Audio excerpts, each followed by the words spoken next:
ఇంకొక డిపార్ట్మెంట్ మార్పిస్తున్నారు. అంటే interference government ఇన్స్టిట్యూషనల్స్ లో, ఎడ్యుకేషన్ పర్టికులర్ రీసెర్చ్ లో అది ఎక్కువైపోతుంది. నేను ఇప్పుడు ఈ నీట్ అనేది, ఈ సిబిఎస్ఈ అనేది, తర్వాత ఇంకా అదర్ ఈ ఎగ్జామ్స్ లో జరిగే పేపర్ లీక్స్, తర్వాత ఈ సూసైడ్ల కంటే మన ఎడ్యుకేషన్ సిస్టమ్ చాలా దెబ్బతింటుంది. అది మనం చాలా ఆలోచించుకోవాలి. డిస్కషన్ తరువుగా జరగాలి పార్లమెంట్ లో.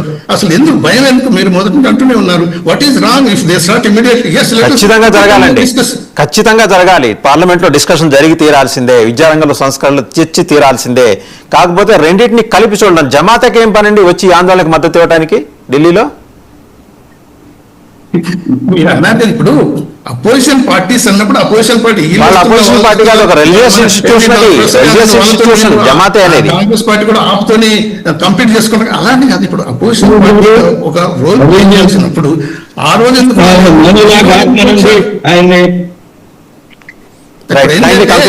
రైట్ ఆంజనేయ రెడ్డి గారు, kindly conclude, time is up. Brief గా, no emotions, only subject, no emotions.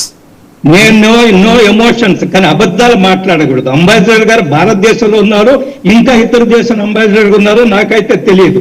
ఈ రోజు education universities 3 times strong objection. Ambassador గారి మీద మీరు చేసిన వ్యాఖ్యలు ఉపసంహరించుకోవాలి. నాకు ఆయన తెలుసు, 35 ఏళ్ళు ఆయన ఇంటిగ్రిటీ, నేను సబ్జెక్ట్ పరంగా ఆయనతో వాదిస్తాను. High regards for him. ఈ రోజు All India Institute of Medical Sciences 3 times పెరిగింది, ఐఐటి 3 times పెరిగాయి, ఐఐఎం 3 times పెరిగాయి. ఈ రోజు మెడికల్ కాలేజీ సీట్లు నాకు ముందు మాట్లాడిన చెప్పారు ఆయన, ఆయనేమి అబద్ధం చెప్పాలి అంబాసిడర్ గారు. అది పెరిగింది కాదు సార్, మనం పాలసీ పరంగా విభేదించుకున్నాం. తీసుకొస్తున్నారు ఎడ్యుకేషన్ లో తీవ్రమైన. ఈ రోజు సైన్స్ ఎంత అభివృద్ధి చెందింది. ఒక ప్రైవేట్ సంస్థలో స్కై రూట్ అనేవాళ్ళు ఈ రోజు శాటిలైట్. ఒక్క నిమిషం వారు మాట్లాడతారు, ప్రభాకర్ గారు మాట్లాడతారు. ప్రభాకర్ గారు కైండ్లీ కంక్లూడ్ అండి, time is up, kindly conclude. Vasudev గారు, అంటే ఇందాక దాకా మనందరం కూడా డిస్కస్ చేసేది ఈ దేశ సార్వభౌమత్వాన్ని కాపాడుకోవడం కోసం. దీనిలో యాంటీ ఎలిమెంట్స్ ఉన్నారా లేరా అనేది ఒకటి పార్లమెంట్ లో చర్చ పెడితే, చర్చలో కరెక్ట్ గా ఇన్వెస్టిగేషన్ ఏమైనా జరిగితే పోలీసులు దెబ్బలు తగిలి, లేకపోతే విద్యార్థుల తల్లిదండ్రులు, ఐసీలో ఉన్నటువంటి వాళ్ళు, హాస్పిటలైజ్ చేసిన వాళ్ళు చాలా మంది ఉన్నారు.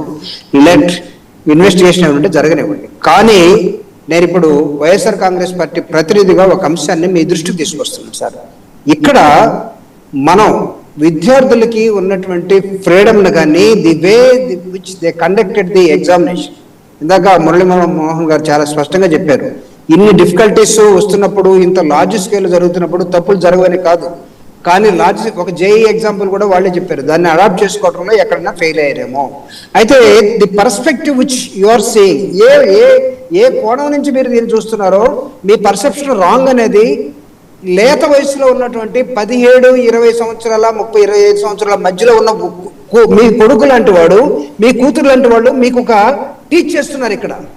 దయచేసి వినండి. పేరెంట్స్గా ఉన్నటువంటి పార్లమెంటేరియన్స్గా ఉన్నటువంటి పార్టీస్, వైఎస్ఆర్ కాంగ్రెస్ పార్టీ స్పష్టంగా చెప్తుంది, ఒక పేరెంట్గా, ఒక పొలిటికల్ పార్టీ నడిపే ఒక పెద్దగా, మీరు ఈ దేశానికి పార్లమెంట్లో ఉన్నటువంటి ఒక ప్రధానమంత్రిగా, లేదా ఒక అపోజిషన్ పార్టీ నాయకుడిగా మీ పార్టీ రాజకీయాలు పక్కన పెట్టి look at the angle of the student.